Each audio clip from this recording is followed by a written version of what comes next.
बहुलक ज्ञात कर लिए, बहुलक हमने ज्ञात कर लिए, माध्य ज्ञात कर लिए, ये दोनों समझा दिए। अगर समझ नहीं आए तो वापस कमेंट में डाल देना, ये वापस समझा दूंगा। और रही बात आपके माध्यक की, तो अब माध्यक देखो, इसमें पहला तो सभी इस पूरी प्रश्नावली में इम्पोर्टेंट है आपका जो जितने सूत्र है ना उनको, तो उनको अगर वो सूत्र आपको याद है तो उसके अकॉर्डिंग आप मान रख लोगे और इस तरीके से सॉल्व कर सकते हो। तो माध्यक एम से दर्शा सकते हो। और इसका जो सूत्र होता है माध्यक का, वो आपके हर बार आगे एल तो रहता है प्लस में, और यहाँ पर एच रहता है गुणा में। ये तो माध्यक हो या बहुलक हो, इसके ये सूत्र रहता है आपके। अब रही बात यहाँ पर, तो C/2 यहाँ पर आपके हैं ऊपर क्या है C है या n/2 या n/2 प्लस C, और यहाँ पर बट्टे में आ जाएगा F1, यही सूत्र है। ठीक है, ये आपका माध्यक का सूत्र है, n/2 plus C F1, H और L हर बार आता है। और रही बात इसमें, अब तुम्हें अगर L, N, C, F और H इनका मान अगर निकाल सकते हो तो फिर ये आप जोड़ बाकी पक्षांतर करके सॉल्व कर सकते हो। तो रही बात इसको हम देखो, जब माध्यक ज्ञात करें तो हमें 3 खंड बनाने जरूरी थे। तो हम 3 खंड कैसे बनाएं, ये किताब के अंदर दे रखा, ये भी किताब के अंदर दे रखा है।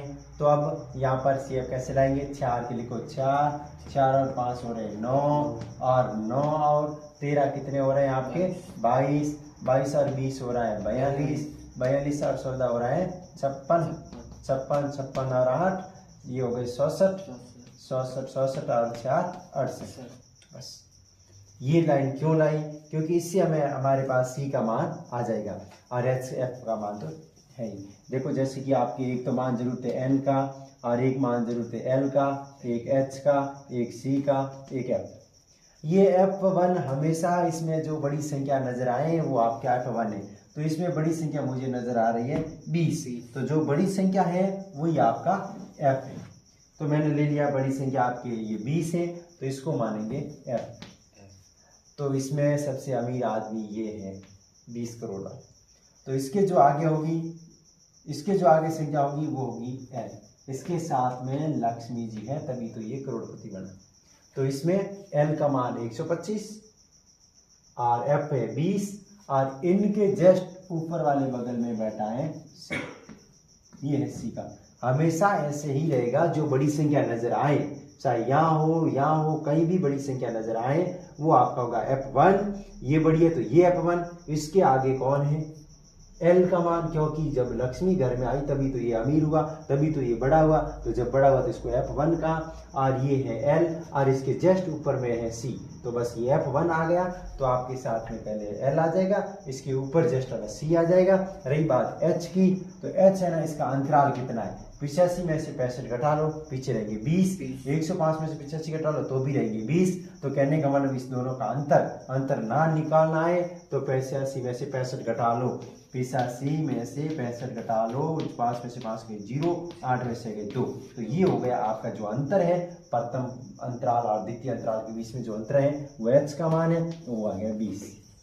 रही बात N का, तो N का मान जो है, या हमारा सिग्मा F है या बराबर N मानो, तो इसका जो योग है वो आपका है N का मान। तो इसका योग अगर हम काउंट करें तो इसका टोटल योग आ जाएगा आपके 8 से बार इसमें टोटल करेंगे तो इसमें आ जाएगा आपके 68।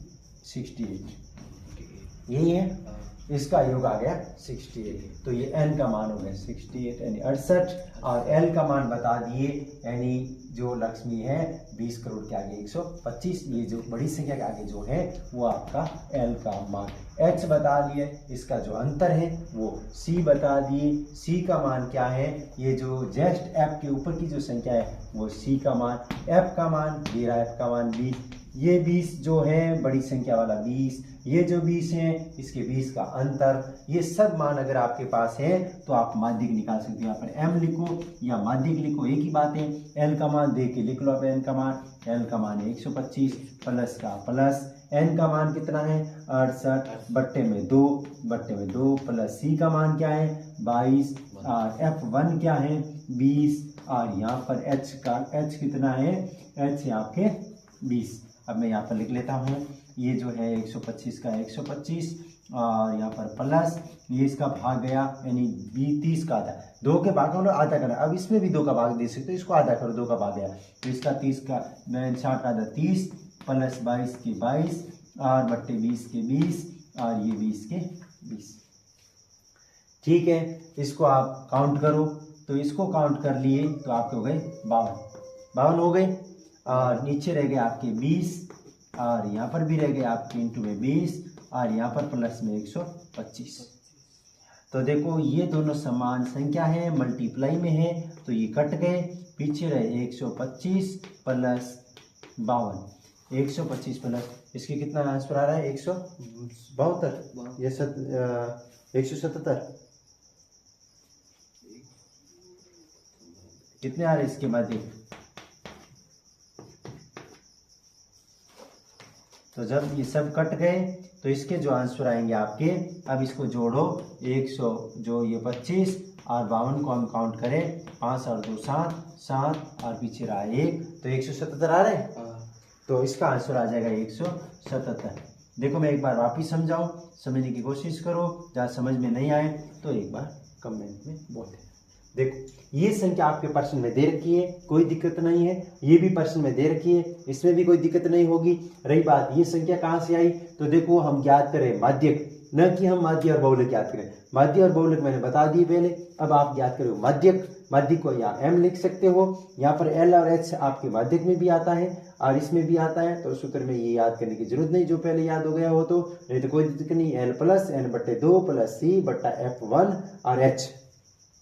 अब ये आए कहाँ से, ये इनका मान कहाँ से निकाले, तो देखो ये सारणी में ये किताब में दे रखा होगा, ये भी प्रश्न में दे रखा होगा। आपको ये लाइन याद करनी है। ये लाइन याद करने के लिए पहला जो अंक दे रखा वो लिखो, फिर इसके अंदर ये जोड़ दो, 5 हो गए 9, 9 में 13 जोड़े ये 22 आ गए, 22 में 20 जोड़े 42 आ गए, 42 में 14 जोड़े 56 आ गए, 56 में 8 जोड़े 66 आ गए, 66 में 4 जोड़े 68 आ गए। ये मान निकाला क्यों, क्योंकि यहाँ पर हमारा सी का मान आएगा इसलिए हमने निकाला, बाकी इसकी कोई जरूरत नहीं। ठीक है, ये मान निकालने के बाद हमने क्या कर लिए, इनको काउंट कर लिए, इनको काउंट किए तो हमारा हो गए 68। ये किसका मान है, ये मान है आपका n का, ये n का मान आ गया। अब इसमें जो बड़ी संख्या दिख रही है वो आपका f है, तो ये है बड़ी संख्या, तो ये f1, तो बड़ी संख्या को हमने f1 माना, तो इसके जो आगे जो संख्या है वो l है और इसके जस्ट जो ऊपर बाजू वाली संख्या है वो आपका c। आप यहाँ तक ये लिखो तो भी आपका c का मान आ जाएगा, लेकिन ये पूरा लिख लो क्योंकि पूरा प्रश्न ठीक लग जाएगा।